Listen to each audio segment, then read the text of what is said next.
War and piece और एना Karenina जैसे उपन्यासों के रचयिता महान रूसी लेखक लियो टॉल्स्टॉय की ईश्वर में अनन्य श्रद्धा थी।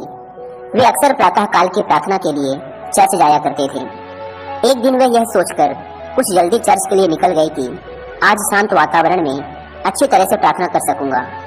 वहां पहुंचने पर टॉल्स्टॉय आश्चर्यचकित रह गए, क्योंकि एक व्यक्ति जो उनसे भी पहले आया हुआ था आंखें बंद करके प्रार्थना कर रहा था कि हे भगवान, मुझ पापियों को क्षमा करिए। मैंने अपने जीवन में इतने पाप किए हैं कि उन्हें कहने में भी मुझे लज्जा आ रही है। लेकिन आप तो सब जानते हैं। जब टॉल्स्टॉय ने उस व्यक्ति की प्रार्थना सुनी तो वे सोचने लगे कि यह व्यक्ति वास्तव में कितना महान है, जो सच्चे हृदय से परमात्मा के सामने अपने अपराधों को स्वीकार करते हुए उनके लिए पश्चाताप कर रहा है।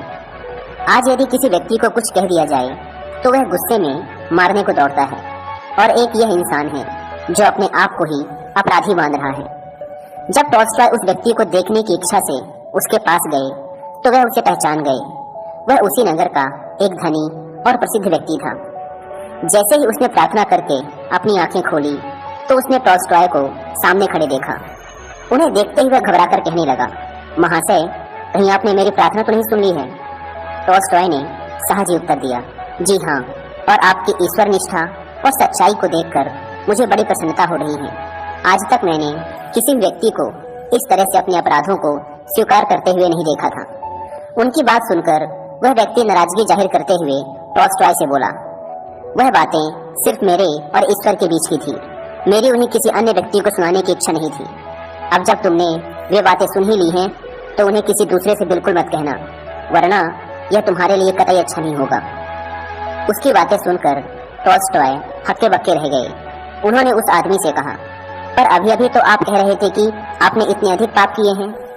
उनकी बात समाप्त होने के पहले ही उस आदमी ने बीच में रोककर कहा, हाँ, लेकिन वे बातें मैंने सिर्फ भगवान को बताने के लिए कही थी, दुनिया वालों के लिए नहीं। इतना कहकर वह व्यक्ति वहां से चला गया। टॉल्स्टॉय उसकी बातें सुनकर स्तब्ध रह गए। वे सोचने लगे, यह दुनिया भी कितनी विचित्र है, जहाँ इंसान दूसरे लोगों से तो डरता है लेकिन भगवान से नहीं। लोग ईश्वर को भी बस एक ऐसी सत्ता समझते हैं जो थोड़ी सी चापलूसी से खुश होकर उनके हर अपराध को क्षमा कर देगा।